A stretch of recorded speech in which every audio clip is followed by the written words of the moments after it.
All right, I'm recording now.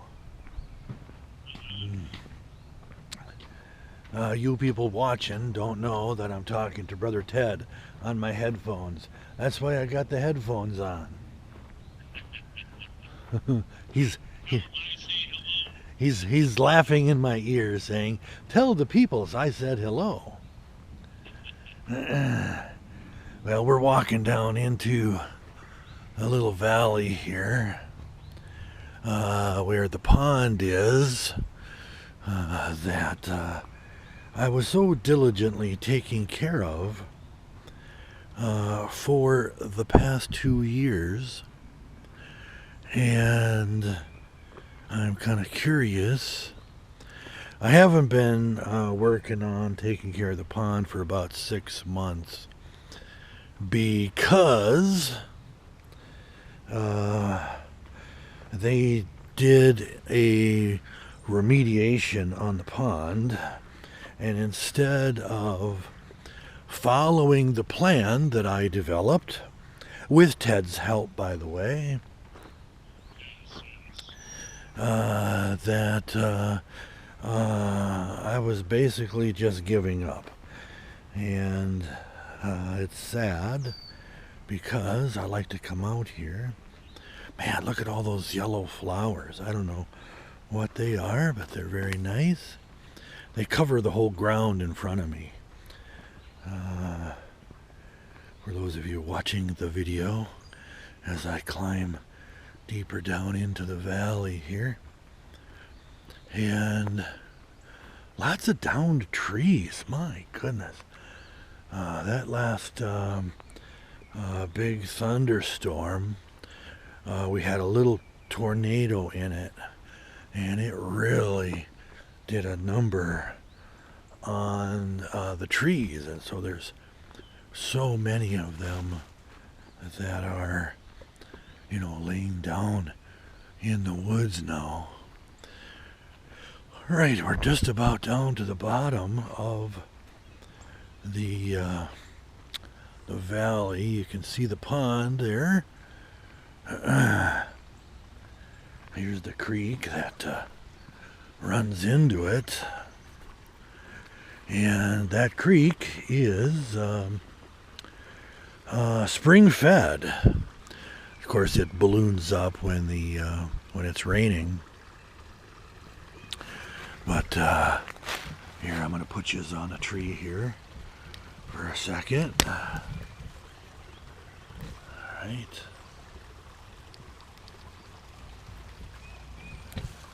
Come on. Stop moving around. Jeez. Why can't it just do what I want it to do when I want it to do it?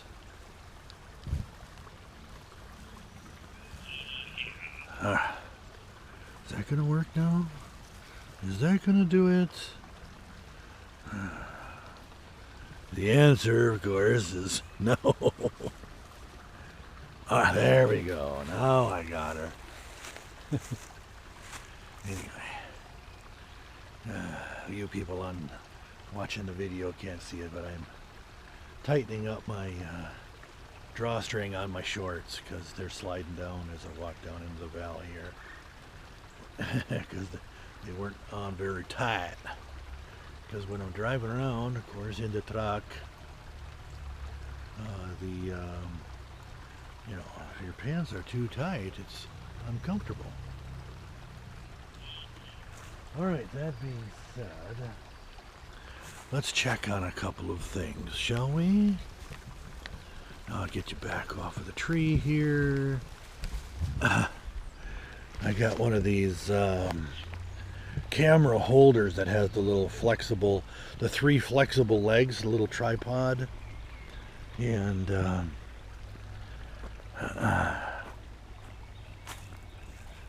going to walk upstream just a bit here. Watching out for any snakes, because they've been in here before.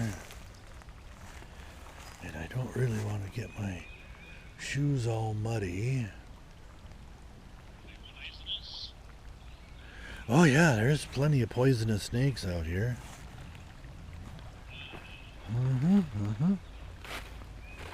You know, rattlesnakes and water moccasins and it's just one of those things, you know.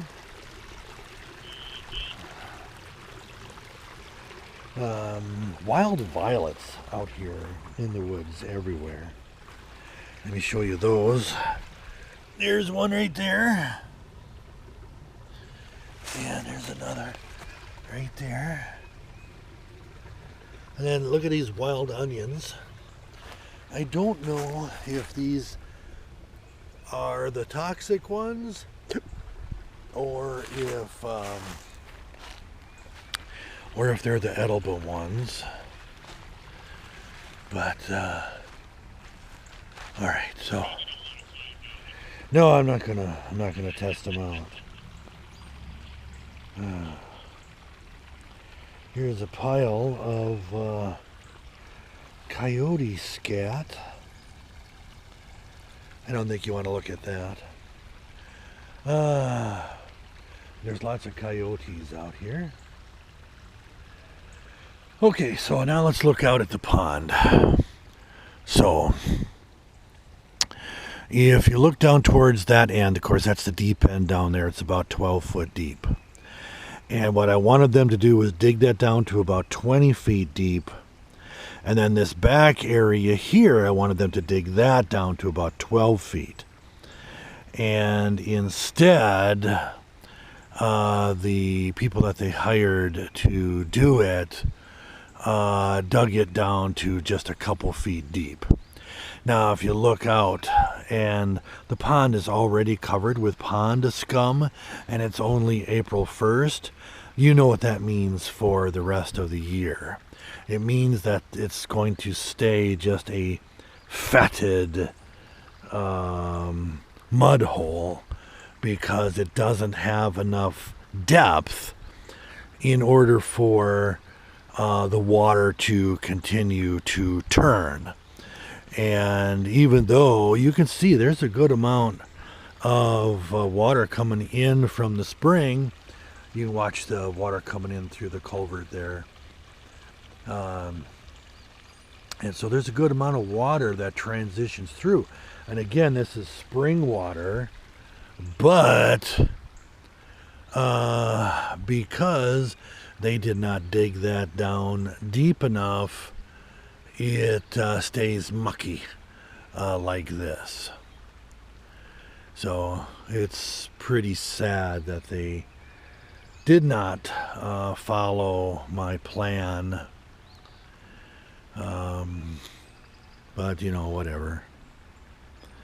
Not only did they not follow my plan, they spent 3 times the money to get a shitty result.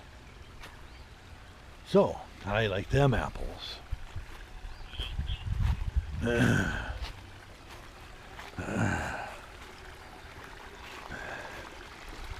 And you know, God and Ted knows that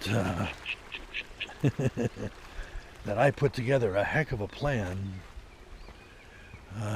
in order to remediate the pond and have it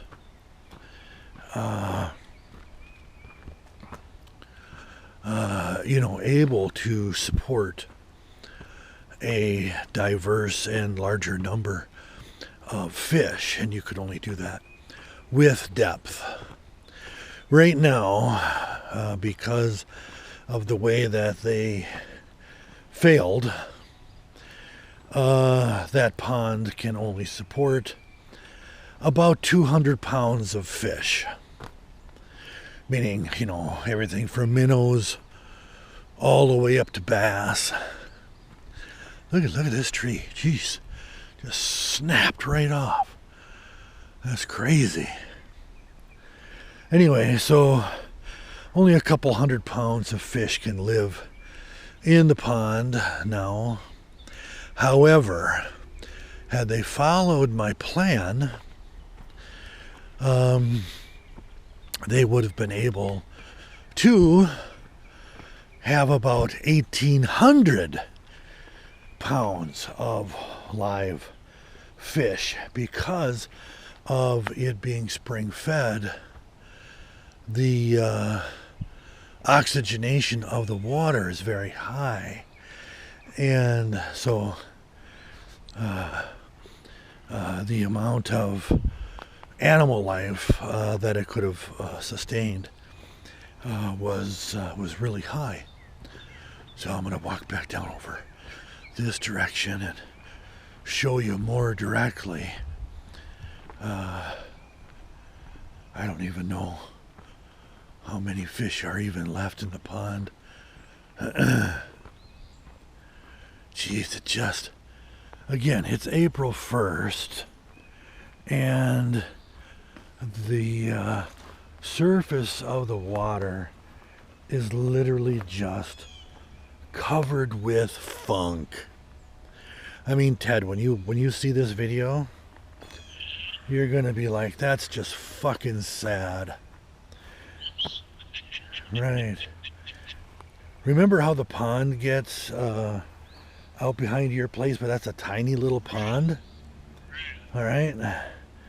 At the height of summer, you know, end of August. Right, you can walk across the scum. Well, there is so much scum on here right now. It is just sad. It's just gross.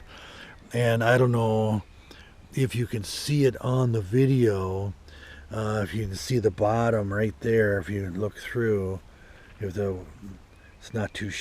sun is not too shiny because it's cloudy, but if you can see through, you can see the water is only maybe 1.5 feet deep back here, and that goes all the way across. It's just a mud slick all the way across, and it was supposed to be like a really nice pond. And when I was taking care of it and bringing fish over here over the last year, I stocked it with almost 1,000 bluegills that I caught over, bluegills and warmouth and sunfish and stuff like that. I stocked the hell out of it, including a few bass that I'd caught over there that were small. And for a while, man, everybody was just exclaiming about, how great the fishing at the pond was. Well, you've always got to have people that don't follow the rules. And so, folks started keeping the fish. Now, I wouldn't eat a fish out of Lake Lanier. And I don't know, maybe it's okay after they've been in this pond for a while, but, there's a lot of mines and farms around the lake, and so I'm sure that water is not good as far as heavy metals and fertilizers and whatever is concerned. So, here we are in the woods north of Atlanta on April 1st, looking at the pond. And the pond is already covered with scum. How sad. I'll have to edit that out. All right. Well, I'll let yous all go. I'll talk to you later. Bye.